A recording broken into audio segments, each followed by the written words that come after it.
My name is Emma Mikor, and I am a food vendor at KTA Waikoloa and Waimea.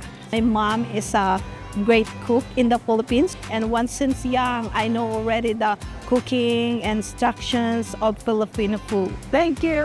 Thank you. In my heart, I am very happy because the customer is so happy to taste the food, the local food in here in this island. And sometimes the customer hugging me to have a nostalgic food for them.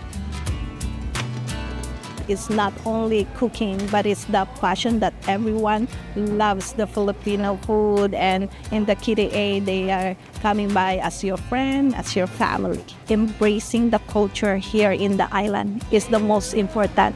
The growing up, how the family, the Ohana, come together with the culture of the food. Yes, food is something like everyone is happy. Chicharon, the pork crackling, it's like the bomb.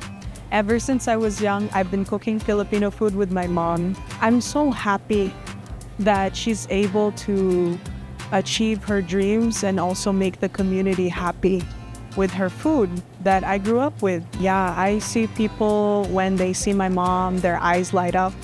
All the memories from their childhood comes back, and I've seen a couple of people cry when they eat the food. KTA gave me an opportunity to bring out this kind of food that the community likes it, and the community helps me to share to everyone what is in our culture. This is my passion.